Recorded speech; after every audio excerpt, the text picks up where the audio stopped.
GM, everybody, welcome to episode 3 of the Goodwood Show. We're about to have a conversation with Brodie Conley and Maarten Walraven, who I'll let them introduce themselves in a minute. It's a really good show. Bad Religion, what did you think of it? Oh, yeah, well, it was great. I think it could have run for 2 or 3 hours, right? We were talking about that we could be on a cafe with a coffee or beer or whatever and just talking, because there's so much, right? There's so much to talk about music and Web3 and where they overlap. It's great. And it's also amazing because it comes on a time for Mindfolk where we just announced our Solana validator. We were just approved and we have our validator on mainnet. It's going to be a great help to have some revenue coming our way to be able to continue doing this podcast and other activities. So it's great. It's great. Yeah, that's some fantastic news. If anybody wants to know more, then hit up Bad Religion on X. And if you can, check out the Discord as well. But in the meantime, enjoy this show. It's a really good one. Thanks very much for coming in, guys. Welcome, everybody. Thank you for coming back for episode 3 of the Goodwood Show.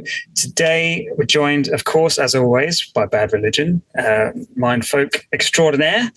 But today we also have 2 very impressive people from the world of music and music industry and journalism. We have Brodie Conley and Maarten Walraven, who are here to talk about the past, present, and future of Web3 music. So if perhaps, Brodie, if you could give a quick intro to yourself. Well, yeah. I'm Brodie. I live in Ottawa, Ontario, Canada. And I've been doing music-related things for many years. So very quickly, I have a background in artist management, managing some Canadian artists, Lido Pimienta, Andy Schaaf, and then did some music research work and governance work with Water and Music, which relates to the Web3 discussion we're having here, leading some of their stream research seasons on Web3 music.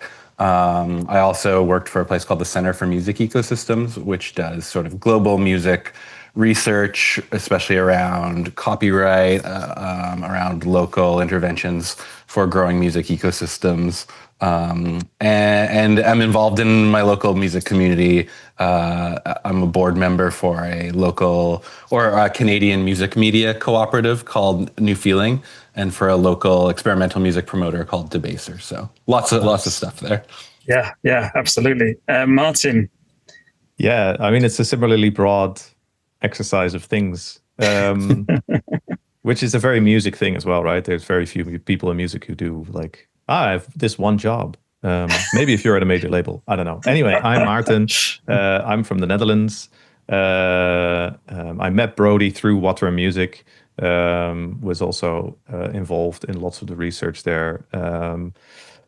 And I write a newsletter called Music X about music tech and innovation.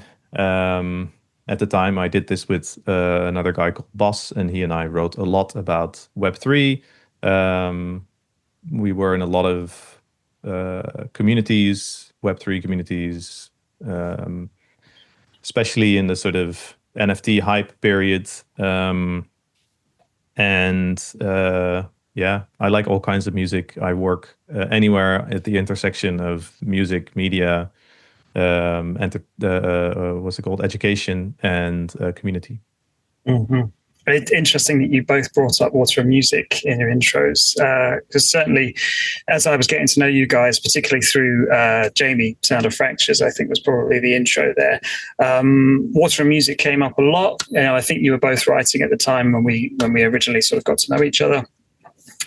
So what is Water and Music, and how does it connect to Web3 music? That's yours, Brodie. I mean, Water Music now is a music tech consultancy sort of firm that is run by Sherry, who founded Water and Music. But when we were both sort of more actively with Water and Music, it was Web3 related in the sense that it was part of that group of organizations that were experimenting with becoming DAOs in sort of the peak time there. And so Water Music, interestingly, was doing this through becoming like a research DAO, less so than, in the music world, record label DAOs, collector DAOs. Water Music was all about bringing people into the community and having them co-create research together about Web3. So it was sort of community-driven research, answering the questions that, artists, music industry workers, fans who were in the community were most interested in, and answering them together, which was like a very unique, novel approach. You could call it decentralized research, I guess, if we want to talk about that sort of Web3 lingo, which I think is an interesting way to frame it, and really speaks to that sort of cooperative, values-based thing that was happening in Web3 around that time, 2021, 22. So actually, on that, and can get this from either of you, I think, given both of you worked in the cooperative, let's call it. What sorts of questions were people asking? Well, no. Before we get onto that, tell you what, if I could perhaps get a definition from the both of you before we really get carried away with ourselves as to what you think Web3 music actually is. Maybe if Maarten, you could start this one off. Sorry, it's a tough question. I mean, there's not really a single answer. In the very, very early years of Bitcoin, people were already experimenting with putting music on the blockchain. And this was incredibly niche. And the whole point at the time was driven by the same kind of, cypherpunk ideals that drove some of the early Bitcoin narrative. So this sits kind of outside of the speculative element, and is more like, okay, how can we generate something that is just completely out of the copyright complex that the music industry is built on, and that kind of took off with Ethereum a little bit more, even though I think when we hit like crypto winter 2017, 2018, at a time when I really didn't understand anything about crypto yet. It's like I listened to people talk about it, but I was just not getting it. But there was like 30, 40, 50 people doing music. That's about it. And then when the NFT hype came, everything got a little bit more clear. And for me, the clarity was really, here we have a tool that allows us to reimagine the value around music. So it's not, 15 euros, pounds, dollars for an album. It's not €1, a pound, $1, whatever for a song.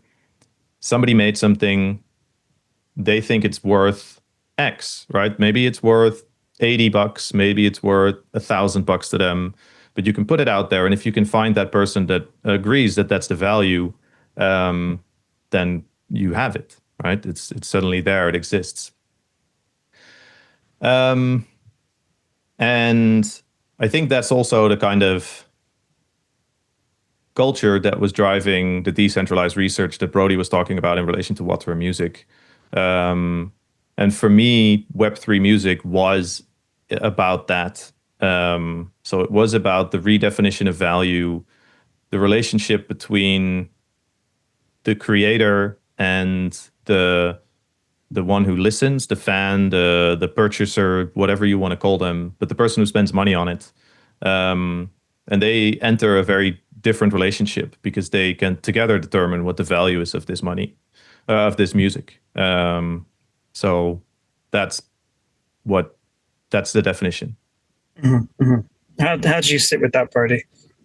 Yeah, I think that's pretty good. My brain like wants to do the academic thing where I like bust it out into. I've been reading about cultural value and how it sort of gets decomposed recently. So like in Web3 music, I think of that sort of value based thing. I think of Web3 music we could define as an infrastructure as well. So the blockchain obviously is the big form of the infrastructure, but then we could think about the different tools like whether OX splits or things like that. And then I think you would also think about it as sort of temporally defined as different groups. So like that sort of 2021, 2022 zone felt like there was a very specific, like Web3 music had a very specific community of artists and people engaging in it that you could also maybe bound. And in that case, I would think about Web3 music as being about redefining value, but also values more broadly, where I think a lot of people in that sort of time frame, or at least the people I was interacting with, were speaking about different ways that this redefinition of value was coming from a values-based place. It was aligning artists together in projects. It was aligning artists with fans in a very like concrete economic way, where when someone buys your work, all of a sudden you're in it together to think about how the value monetary of that can change over time if you coordinate and things like that. So yeah, I'll stop there. I could just keep droning on, but it was this infrastructure for changing the interactions between all the stakeholders in music. It's interesting, right? Because that sort of sits within the kind of the people within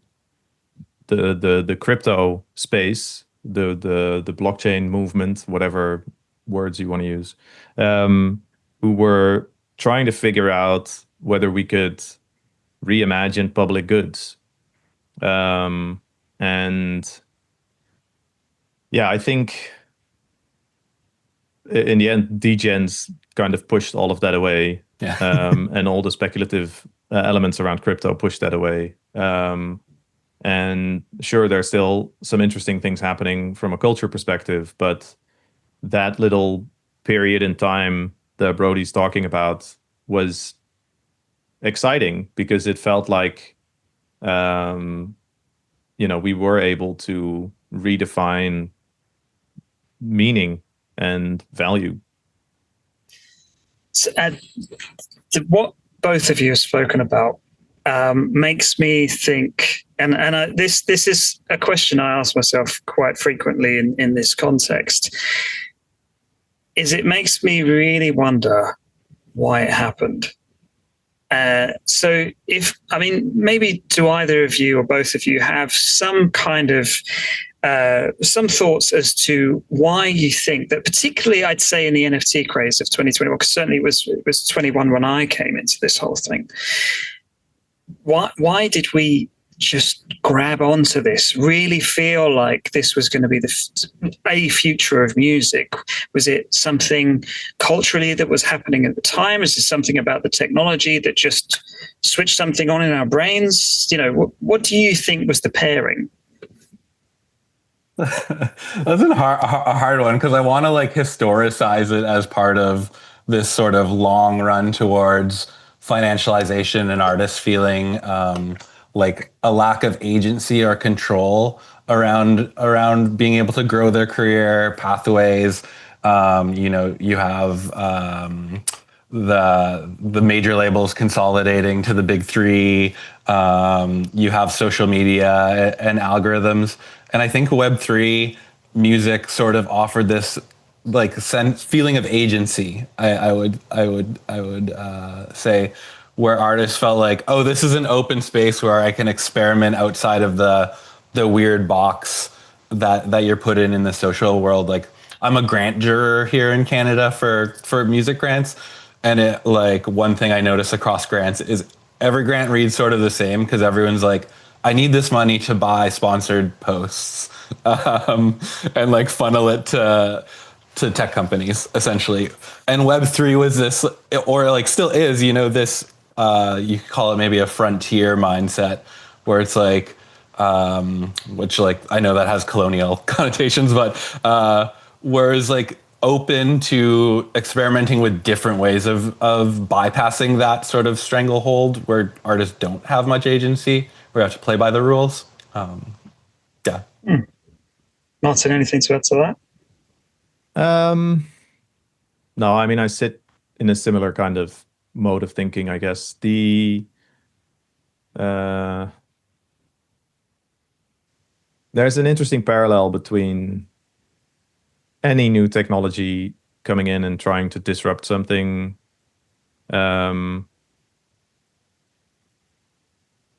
We also, in the same vein as Brodie was talking about, we were heading towards peak streaming. And a lot of people were trying to figure out what is the next big revenue driver. Because in the same sort of 21st century historical period, physical sales crashed, downloads happened, then streaming happened, and streaming brought everything back up. But we also need to figure out what's next. And for a while, it seemed that combining the speculative financialized elements of blockchain and crypto would allow us to create these little economies that sit outside of most of the music industry and therefore could be layered on top of it. So you could benefit from streaming and have a Web3 music thing. And we know from labels who've tried this, I mean, Brodie's in Canada, Monster Cat's a good example, that this is very difficult. But it was cool to experiment.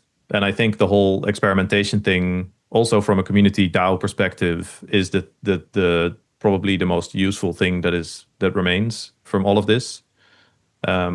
Institutional knowledge is very difficult, but we hope, that we can kind of tell people that we've done this. You can figure it out. You don't have to figure it out again. You don't have to reinvent that wheel. But yeah.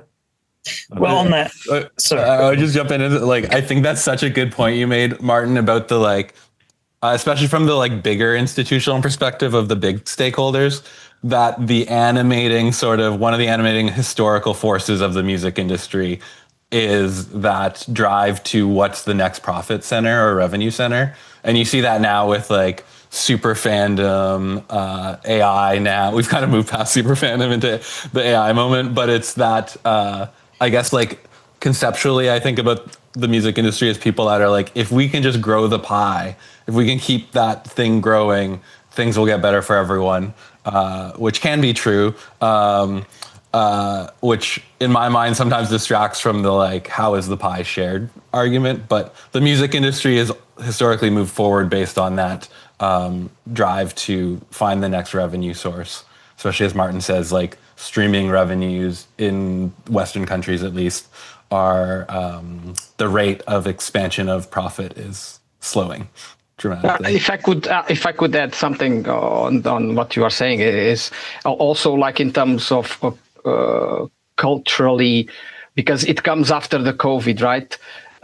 So there's this not oppression, but this sentiment that something has to change, and especially on, I don't want to say minorities, because music and art are not minorities, but are always the black swan of, right? We are always we don't get much money if we play music, right? Or if you are an artist, it's very hard to make it. So this, I think, in my view, was kind of a way of a hope.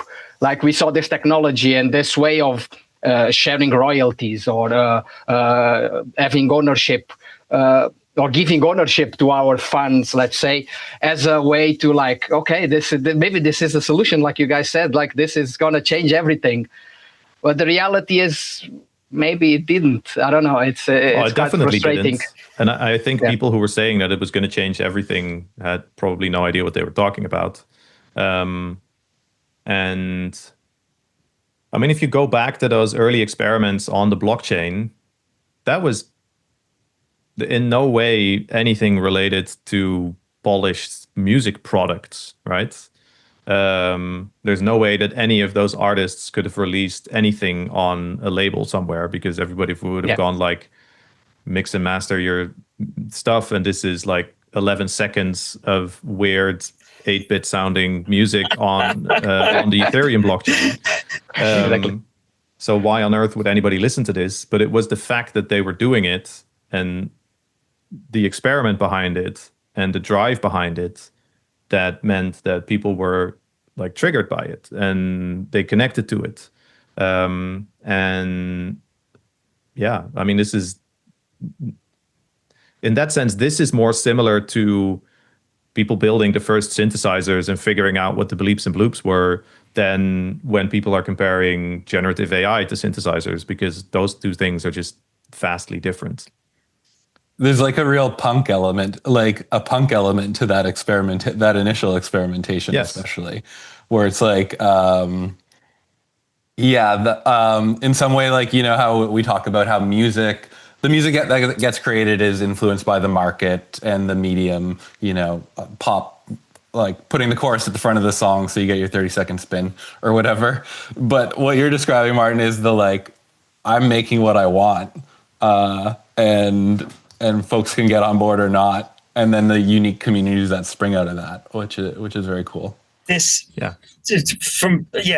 of this is really driving to me what I could see happening at the time.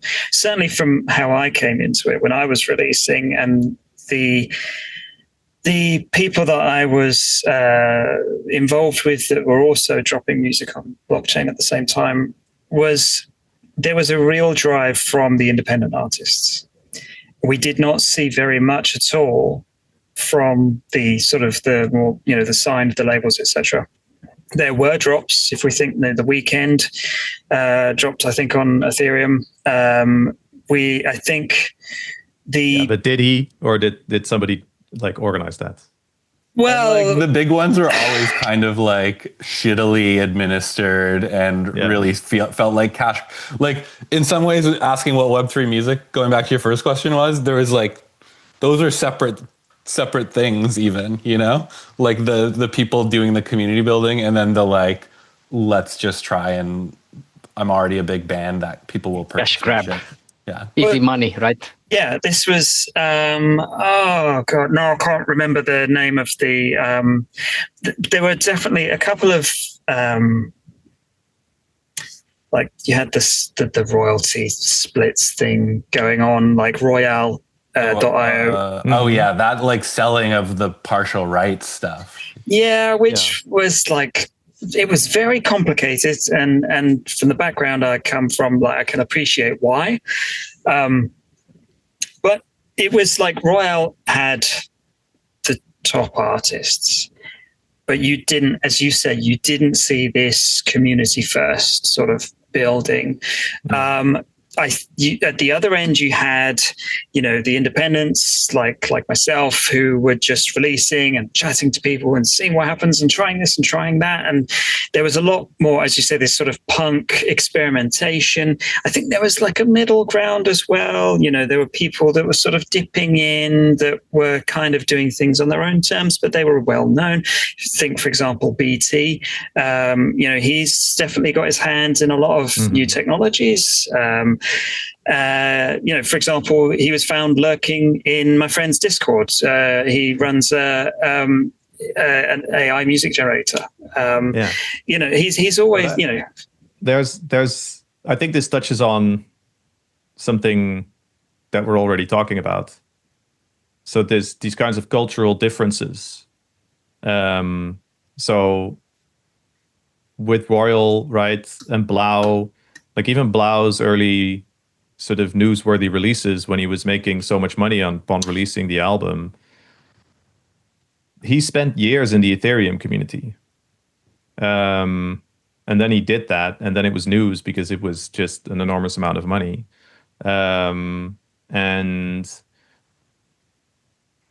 that's the pure financialization element of it. And then on the other side, you had people like Latasha, who were just like, my music is worth 4 ETH, and that's what I want for it. And if somebody's like willing to pay it, then they can have the music video. And on top of that, doing all the community work through Zoratopia with in the beginning, but also just on a personal level. Like if you talk to, I don't know, like Canadian example, Witch Prophet, right, who learned through working with Latasha as well. She's poured so much into bringing other artists on board and having that experience of like what it's like to get somebody to pay anywhere from like, because even if somebody paid $80 for a song, that feeling is so different than somebody buying it for $2 off of Bandcamp, or, you know, for a stream, which is absolutely nothing. Yeah, there's something there about, I guess, the way that, what's his face? The researcher guy who published the book about Ethereum, Paul Dillon Ennis, something like that. I don't know, but he like, he said that you at the beginning you had the cypherpunks, and then you got the regens, right? So that's sort of the more DAO focused people that Brodie was also talking about, and then you have the degens, and they're just in it for like speculation, gamification, gambling, and making money. And I mean, everything is a coin now. So if you want to release a song, it has to be full on a coin. You can't even decide that it's something else because the platforms are barely there. So yeah, well, look at Zora now. You know, you're monetizing the artist.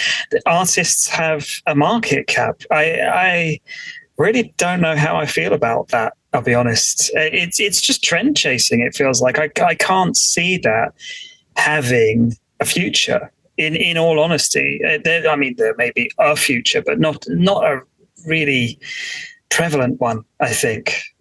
Everything is gamified, right? Yeah. Everything is a bet on something, on an influencer, or on an artist. It's a bit strange. Yeah, I understand that everybody needs a worth as an artist. The fact that you are selling something, therefore it needs to have a value. I get that. But when we're going back down the road of, it's the tokenization of everything, including my soul. It's, what else can we try and scrape some money from? I mean, I feel like this is a sign of the times where everybody feels like they're on their ass because of the economy and the world, the way the world is going, everything. So it'd be interesting to see if this were to happen I do wonder actually if this would have happened in more pleasant times, but I mean, what do you guys think has been maybe bearing some of that in mind, or maybe thinking about some of the nicer times within Web3 music? What do you think is perhaps one of the most notable things to happen or to have come out of Web3 music? Maybe Brodie, if you could start with this one. I mean, there are so many projects from this sort of time period we're talking about that are so interesting and exciting. And before this, I was trying to like go back and think about them. I think, Maarten, you named Latasha as this like project, this like extraordinary individual, but also a project that formed a sort of real seemingly values-based community. I think about Song Camp as well as one, or Wild Awakes, which Maarten, you and Jamie and Kat sort of launched and worked on. But for me, these projects that emerged out of the idea of real coordination and community building were and are the most interesting to me. Thinking about what you were talking about, Maarten, just a second ago, I think about the speculative aspect as something that provided this method to try and incentivize people to get into the ecosystem, which I think was like important, especially because the barriers to entering the ecosystem were high, just getting a wallet, let alone all the things. The friction was intense. Yeah, the friction was intense. And then that the problem is that speculation as an entry point is fine, but then when it like, as financial things tend to do, they tend to become the whole thing, and suck all the air out of all the other elements. We try to steer the speculation into a positive cultural regenerative moment.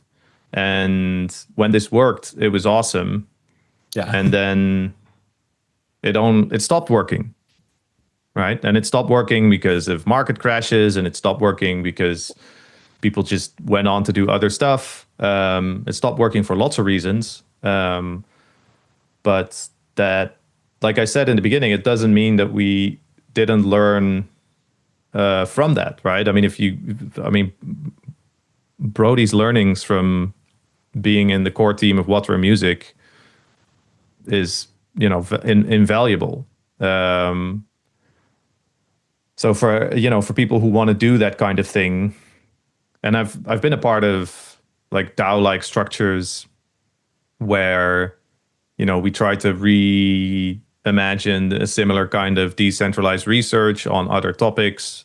And, in the end, it's not too dissimilar from anything else, right? Most of the things that we wrote for, whether it was with Web3 Music or Protein or anything else, or community, like even Wild Awake, you have to drive everything, right? So there's a few people who do most of the work. And then there's a couple of people who interact, and the rest is just lurking. You need everybody, but I think one of the things was that we maybe were a little bit too idealistic about how far along the decentralization path everybody was really excited for. I don't know if you want to talk about this, Brodie, but voting in Web3 Music was as annoying as voting is in anything else, right? Everybody was super passionate, and then it came down to actually voting on things, and it was like, oh shit, not enough people did it. Yeah, I mean, there's so much of like what happened in Web3, especially with DAOs, like, follows there's so much academic literature about governance and how hard it is, and like, democracy literature, like direct democracy, everyone would love it. It, perfectly allows everyone's preferences to be aggregated, but like, it's impossible in real life. No one has the time, resources, energy, but it is cool, like the culture of trying to think about those things, like you said, Maarten, like the knowledge I came out of Web3 Music with is very valuable. But like one way to think about the Web3 community, at least at that time, is like a culture of practice and knowledge dissemination. And so like hopefully it has, created all these people who are spreading out and taking at least some of the learnings away. Like I think of Black Dave Chat as a place that still, I'm like more of a lurker there now, but it is a place where people are actively diffusing knowledge and thinking about ways to move forward. And it's very open. It's not like LinkedIn where there's this sort of norm of like, we only talk about certain things. Like these communities of practice are very, very valuable in and of themselves. So what lessons do you think we have learned then? What would you like to take forward from what happened in the last years of Web3 Music? I think there's a lot of interesting things happening around that redefinition of value part. So this is US based, but the stuff that House of Paper is doing around making sure that the infrastructure is there for people to set up 501c3s so that they can become philanthropically interesting for people to give money to, because it becomes tax deductible. There is an enormous shift happening when it comes to wealth, definitely in the West, where people have just grown up on different types of music, right? So these people are hip hop heads, or they were into punk, right? Bad Religion. So, I mean, you have a different idea about if you have that money, what you can do with it. And I know lots of people lost a lot of money, but it was, if you were not like taking mad risks, crypto was a pretty safe playground to play around with how that feels. And this can also exist in the real world. I mean, MetaLabel is another example, right? Which was initially going to be built on a blockchain, and then in the end they were like, why? Let's just have the same kind of splits situation that we want and other things that we want, but then use Stripe. Yeah, it's really interesting. Like Web3 as this playground where people identified some of the values they like co-ownership. How do we do this collaboration thing? And then people said, "Oh, that tech is actually available in like a way less confusing and even like speculative, risky way that we can like I think of Subvert, right?" But like the Web3 moment that we all are talking about was this way of activating people's brains to start thinking about what ownership means. What it like most people in that Web3 probably, I come from poli-sci, but I never thought about what the fuck governance was, let alone like what it means for how they interact as musicians, how they can build together, how they can build power together. Which is not too different from what you guys are doing, you know, after being rugged, taking power and figuring out what you can do. And a lot of musicians feel rugged by the music industry.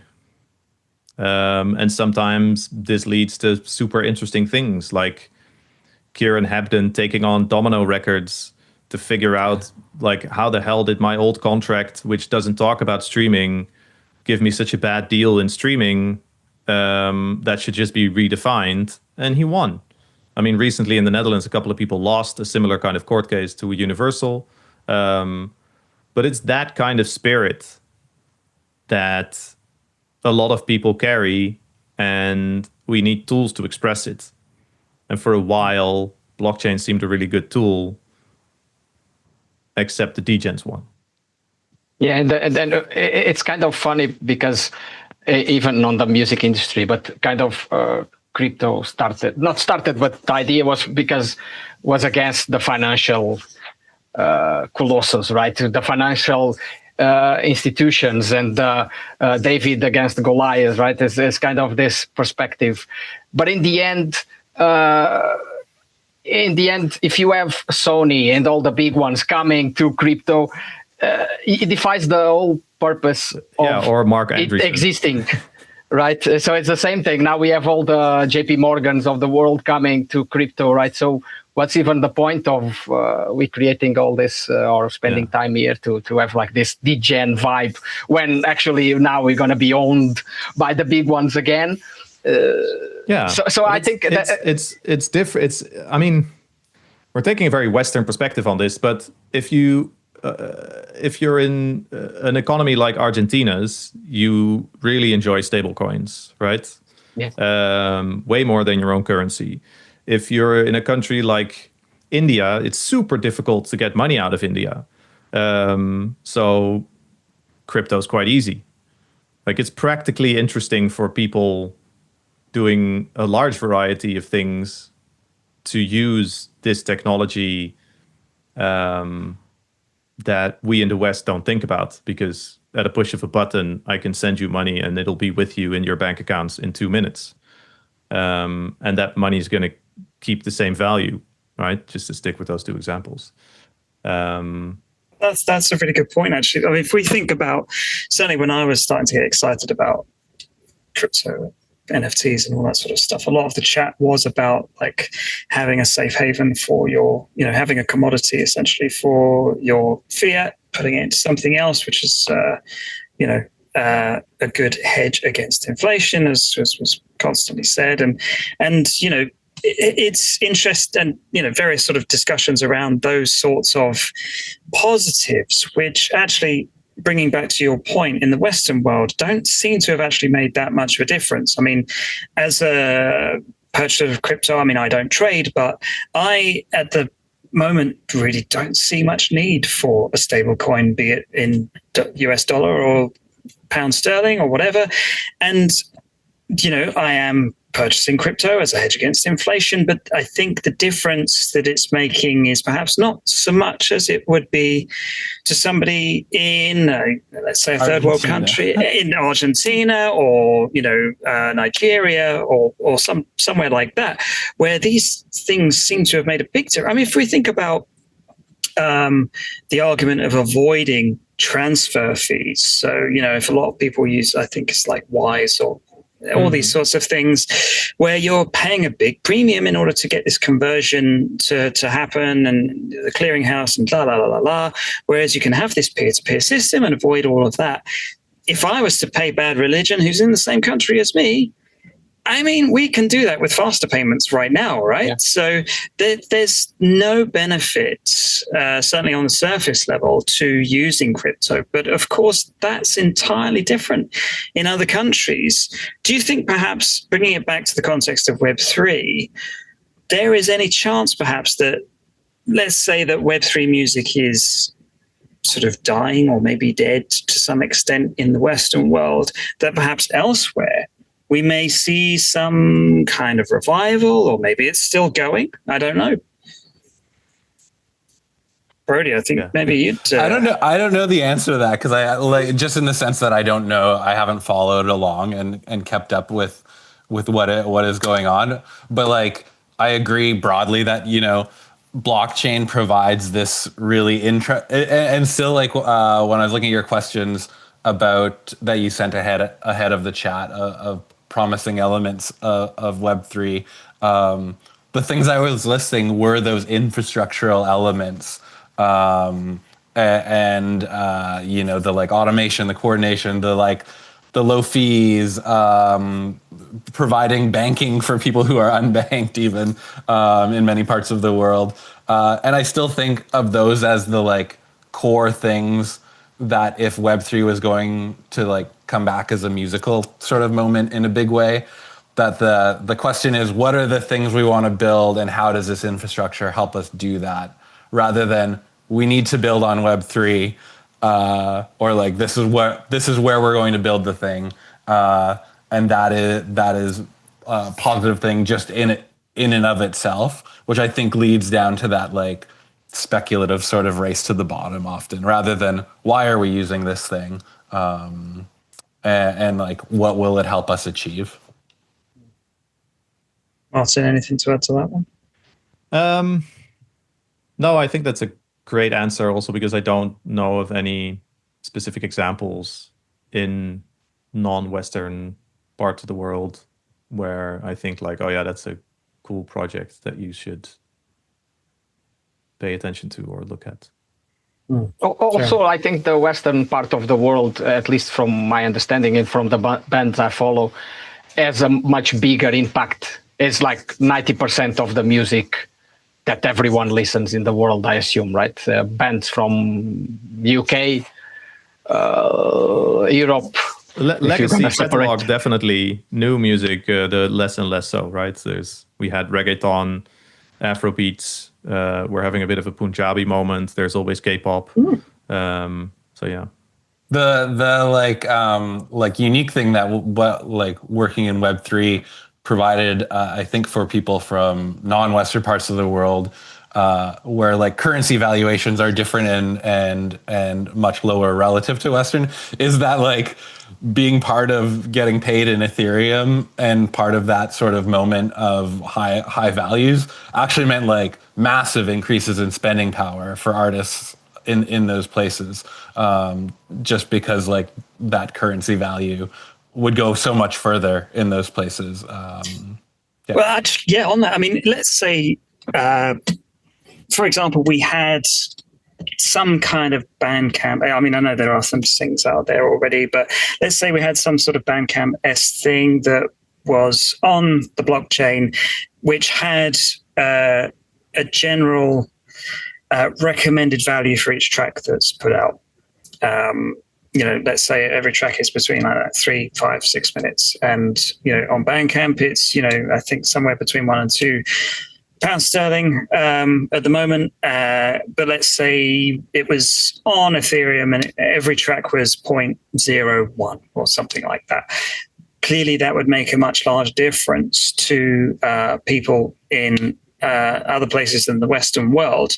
If we were to see this kind of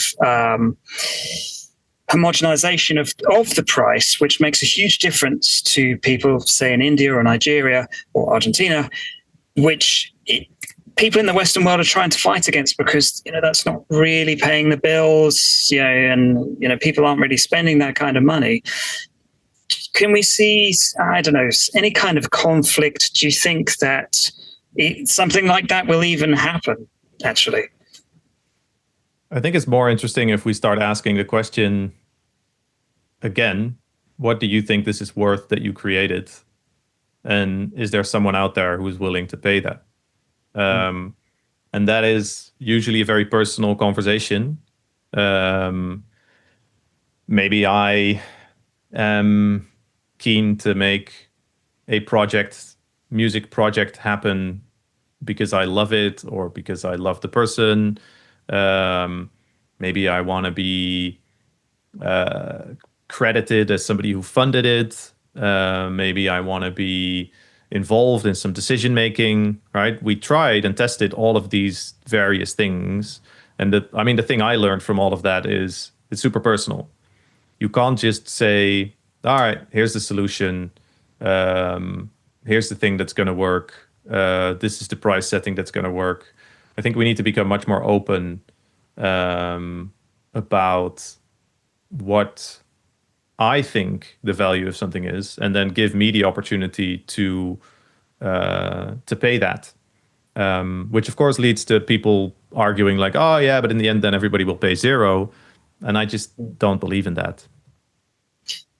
Yeah, well, go on, Brodie, sorry. Just saying the value of art is such an interesting one because it doesn't line up with sort of like these leftist theories are like value is based on the labor put into a product, but which is like a Marx thing. And then the like neoclassical thing is like marginal value, like it's whatever a rational consumer is willing to pay relative to the marginal value they get from it.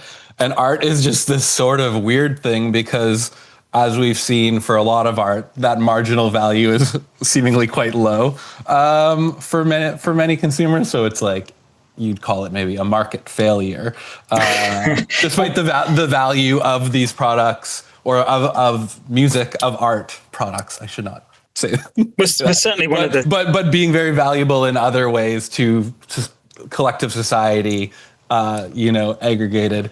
And so figuring out how to value art is really hard. It's the public good discussion, right? And I mean, in the UK, you have this beautiful thing. I think it's called social return on investment or something.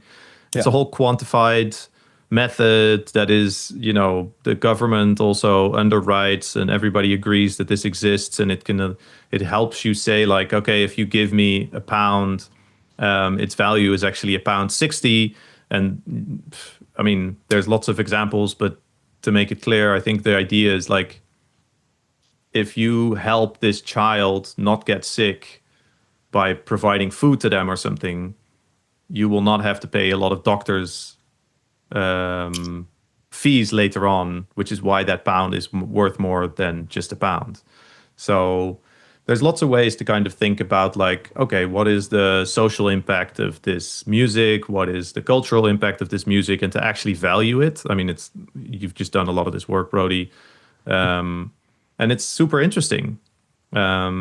I was just reading, this is a total like wormhole, but a recent paper. So there's a whole movement in cultural policy academia that of folks that are arguing that like essentially you can't economically value art, which like is a very like these are like very extreme positions on a spectrum. But I was reading this paper yesterday called "Cultural Value is Meaning Making," and their argument was cultural value is entirely realized collectively. And so it's really impossible to individually economically value it. Well, I think it comes down certainly to the individual artist. I think it comes down a lot down to confidence at the end of the day. And, if it being in the worlds that I'm in and the people that I meet, I currently, and I'd love to have my mind changed, convinced that art is unfortunately essentially worthless in terms of monetary value because artists will always make art no matter what. Whether they're getting paid or not, they will always make art. But the interesting thing about it is that if you think about the sorts of things that classically have value, so I'm in the legal industry, you pay a certain amount, usually sort of it's up and down depending on which firm you go to or which expert you use. Or if, let's say, Maarten, you've got a few leaks in your roof, you need a builder to come around and fix this and do that, that builder will be charging a certain price. But I've found that these people, there's often unless there's a lot of research that goes into, we need to be charging this because it covers this, and this. Builders, for example, they just pluck numbers out of thin air. Yeah. But I don't think, builders aren't the sort of thing that you would love to have around. Every time they come around your house, you just hate them being there because you feel like your privacy is being invaded. As good a job as they are doing and as nice as they might be, there's always this, you're here, hello. Whereas, it's not something you want in your life. It's something you need. So it's that, spending the money out of necessity. And so they can, really try and get out of you what they think they can get away with. Whereas artists tend to think more, they tend to be more insular, tend to be more friendly, tend to be less courageous about coming forward and saying, no, I think you should be paying this, otherwise you don't get it. Particularly as things as they stand, where you can get everything on streaming for next to nothing, or in fact nothing. I wonder where this paradigm shift is going to come around. I mean, if we think about the current trends in the music industry and maybe some forward thinking, because I don't think if we think about what's going on right now, it's a very rocky time where everybody's trying to figure things out. And maybe that's always the case, but there we go. Where do you think things might be going in the music industry that may creep into Web3 music that maybe could or maybe could not bring some value to it? Maybe Maarten, if you'd like to start on this one. Oh gosh. Difficult. Sorry. Do you have any first thoughts, Brodie? Because I got some ideas. So one of the things that I think about as, and what I said sort of earlier, that comes out of that sort of Web3 community moment is the sort of knowledge transfer. But I also really value the fact that it sort of taught people about their own value and how that value is amplified when they work together. So the idea of like, my song might be valuable here, but when I work with all these Songcamp people, the value of everything goes up, as well as our collective power. So this is like a sort of, I've been taking this training program called Organizing for Power. It's a sort of leftist sort of union training. And one of the things they very drive into you is to always describe things as like, we're not doing this for you, like you're doing it to empower yourself. And you create power by working together. And so one thing I hope is coming down the pipe, and I think we can see it in things like experiments like Subvert, which is this sort of cooperative, well, it is a cooperatively owned Bandcamp alternative that is launching, is that people are realizing that for artists to have the power to like, we can talk about valuing music and how we would value music, but for artists to have the power to set what that value actually looks like in the marketplace and to be able to control these things, they need to work together and claim that power and say, this is actually how we want to do it, rather than having it sort of imposed by these systems from above that are historical and already exist, as well as like right now we're in a moment of lots of capital has come in like every day. I don't know you guys, if you get the Music Business Worldwide emails or Music Ally, every day it's like such and such music group just raised a new like $300 million capital fund to invest in catalog. But I think like I hope the thing that comes out is artists realize they can have power collectively, and that's the only way to actually, like, we can hypothetically talk about changing things, but experimenting together and building new things is the way that changes things. And maybe that will involve Web3 infrastructure, maybe not. Yeah. Maarten, anything to add? Yes. I think that's a really good point about just the general financialization of music, where people do see it as an asset class, security-backed royalties, all that kind of stuff already existed. It's what a lot of the speculative crypto-based music also was built on. I mean, Bowie did his Bowie bonds ages ago, and it's still a good idea, but he was also in control himself. And most of the time, the artists aren't in control themselves right now, because it's either part of a major catalog acquisition or private equity or whoever that is driving this. And then on top of that, there's the whole copyright complex, which means that if you truly want to own a song, you need to own everything across, like, master and publishing. And I mean, if you just look at some of the stuff was on Jukebox, here's 8% of the publishing of a Beyonce song. But that's not what they're marketing, of course. They're marketing the Beyonce song. But that's just music. So if we take those things together and then look at the future, I think that we're still going to be exploring, experimenting. We're going to use, well, some of us, like especially the people that are here and the people that are around us, are going to be interested in advanced technologies. Whether that's blockchain, whether that's AI, whether that's avatars, mixed reality, all that kind of stuff. And we'll be exploring and experimenting. And a good chunk of us will be doing that, thinking like, hey, how does this support the public good? And that's what I would like to be a part of. Yeah, I think that's a really good place to end on, actually. Positive note out of that. Huge +1 on that, Maarten. Yeah, well done. That was a really fascinating conversation. I really appreciate you guys giving me the time. I guess any last thoughts from you on what we've talked about today, or do you think that pretty much wraps it up? I think it wraps it up for me. It's cool to have this conversation. I think it's interesting to talk about Web3 right now, because everything feels so past tense, especially when it's about music.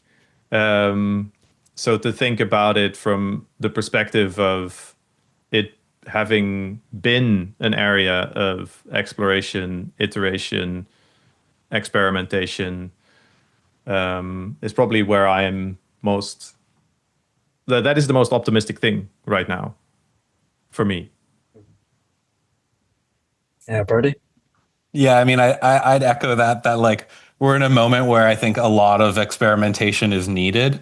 And the way I think about often the experimentation is as what I would call like prefigurative politics. So you're creating this thing that allows people to experience different ways of doing things than the norm. And understand how that changes. And I think artists often sometimes don't do that, because they're just like, this is the pathway. They're told like, put your music on through a distributor, market the hell out of it on socials and TikToks. And so like what's cool about Web3 and now like a little more in even AI communities is people trying different ways of doing things and learning what those do, and just like seeing that we're not locked into like historical determinism. Like there is a way to exit the pathway. And yeah, more experiments, the better on that end, I think. Yeah, I love that. It's a very hopeful message, actually. I think there's clearly something broken. We're trying to fix it. I love that. Well, I really appreciate you guys both coming on. Thank you so much. I highly recommend to everybody to go and read the Music X newsletter, which I have been out of for a few minutes, but certainly whenever I get a chance, like it's always a really good read.